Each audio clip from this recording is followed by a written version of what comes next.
नमस्कार, मैं हूं निखिलेश और एफिडेविट पर आप देख रहे हैं देश दुनिया का हाल। देहरादून में आयोजित 3 दिवसीय सांस्कृतिक आयोजन में उत्तराखंड की समृद्ध लोक परंपराओं, संगीत और इतिहास की जीवंत झलक देखने को मिली।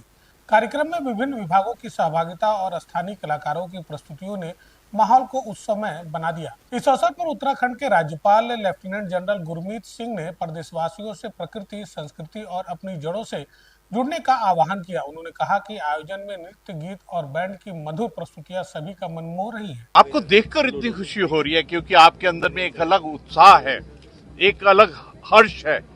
आज सचमुच एक मेले का, एक उत्सव का, एक सेलिब्रेशन की फीलिंग हो रही है। मुझे अत्यंत खुशी है कि लोक भवन के प्रांगण के अंदर में 3 दिवसीय स्प्रिंग फेस्टिवल, वसंत उत्सव का हमने शुरू कर दिया है। श्री गणेश किया है, शुभारंभ किया है और जो एक्साइटमेंट है उसको देखकर हृदय बहुत प्रसन्न हो रहा है। सबसे सुंदर बात उत्तराखंड की है कि हम पार्टिसिपेट करते हैं, योगदान देते हैं। इलाहाबाद हाईकोर्ट ने नाबालिगों के कथित यौन शोषण मामले में दर्ज पॉस्को केस में नामजद स्वामी अभिमुक्तेश्वरानंद की गिरफ्तारी पर रोक लगाते हुए अगली अग्रिम जमानत अर्जी पर आदेश सुरक्षित रख लिया है। शुक्रवार शाम 1 घंटे से भी अधिक समय तक चली सुनवाई के बाद खचाखच भरी कोर्ट में न्यायमूर्ति जितेंद्र कुमार सिन्हा की एकल पीठ ने अपना आदेश सुनाया। यह फैसला स्वामी अभिमुक्तेश्वरानंद तथा उनके शिष्य स्वामी मुकुदानंद के लिए बड़ी राहत माना जा रहा है। अरे हम कैसे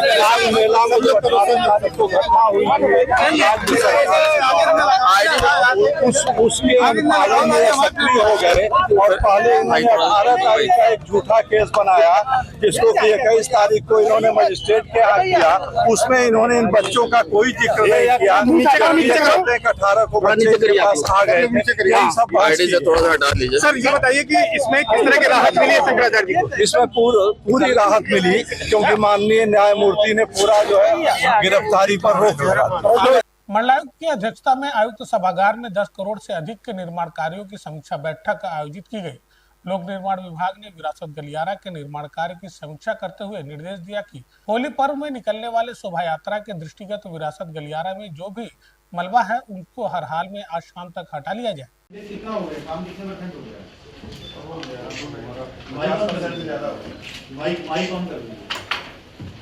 सर अब डीवीएम हो जाएगा तो 60% से ज्यादा हो जाएगा। डीवीएम शुरू हो गया। तो टारगेट क्या है, कब तक कंप्लीट करेंगे? सर टारगेट ड्रेन का वैसे ही कलर करा रहे हैं, पहले कलर हो जाए सर। नहीं वो तो बोर्ड है, रंग भरी एकादशी के दिन मंदिरों में फूलों के साथ अबीर गुलाल भी उड़े। भक्तगण ठंडई के रंग में रंग कर खूब झूमे और होली के त्योहार की एक दूसरे को बधाई दी। रंग भरी एकादशी से होली के पावन पर्व की शुरुआत मानी जाती है। श्रद्धालुओं ने जहां मंदिरों में जाकर होली गीत गाते हुए भगवान के दरबार में होली खेलकर रंगों के त्योहार की शुरुआत करते दिखाई दिए।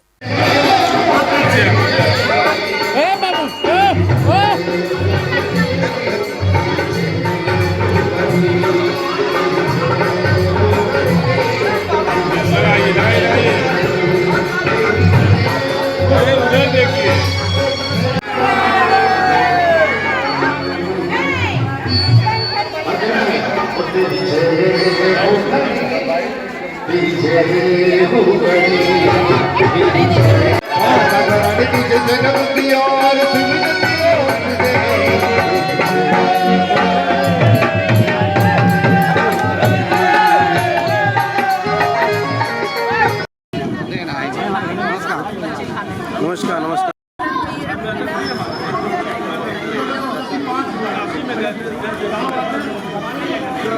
देखिए, रंग भरी एकादशी का जो मूल इतिहास है, ये भगवान शिव का जो विवाह होता है वो शिवरात्रि को होता है और शिवरात्रि के बाद माता भगवती पार्वती जी को भगवान शिव ने काशी में विदाई कराने यानी गौना कराने के लिए गए थे।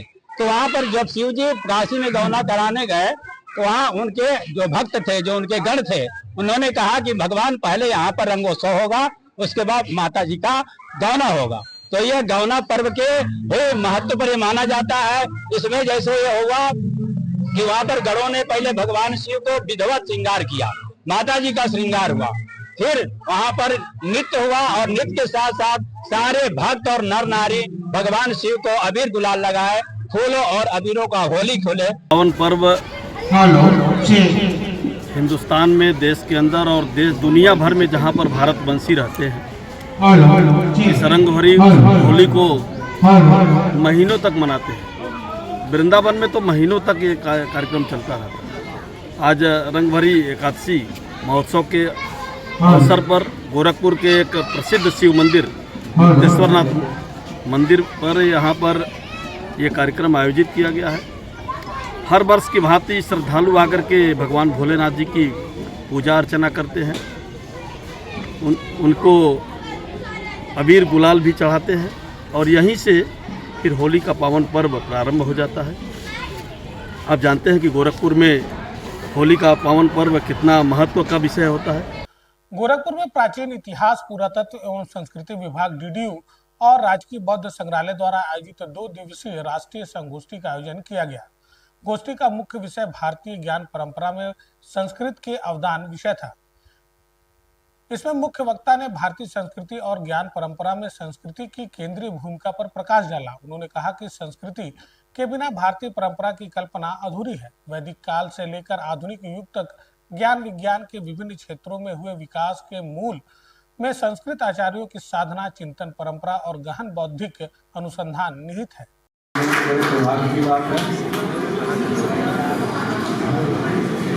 अब मैं डॉक्टर पद्मजा सिंह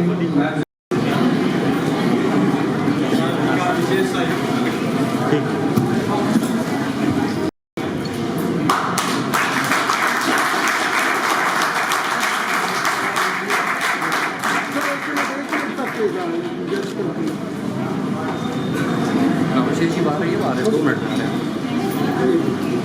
हेलो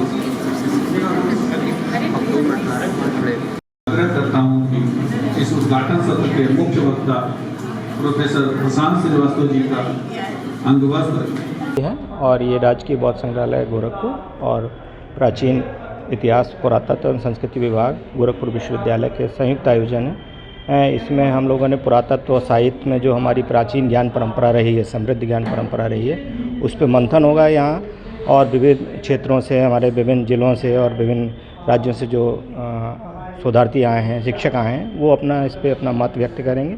इसके साथ ही बच्चों को और शोधार्थियों को, खासकर शिक्षकों को, सबको अवगत कराने के लिए एक प्रदर्शनी मुद्राओं पर लगी हुई जो आप देख रहे हैं कि हमारी प्राचीन मुद्राएं किस तरीके से डेवलपमेंट हुई, आधुनिक तक कैसे आई, ये सारा मंथन 2 दिन यहाँ पर होगा।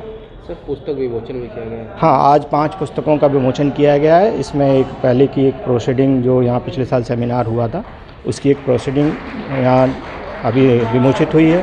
चित्रगुप्त मंदिर में चित्रगुप्त महिला मंडल द्वारा होली मिलन समारोह का आयोजन किया गया। इस कार्यक्रम में मंडल के सदस्यों ने उत्साह और उल्लास के साथ भाग लेते हुए होली के रंगों और परंपराओं का आनंद लिया। महिला मंडल अध्यक्ष ने बताया कि समारोह की शुरुआत सभी महिलाओं का गुलाल से टीका लगाकर स्वागत करते हुए हुआ। इस दौरान आपसी भाईचारे और प्रेम का संदेश दिया गया। फूलों की होली खेलते हुए सभी ने एक दूसरे को शुभकामनाएं दी और पर्व की खुशियां साझा की।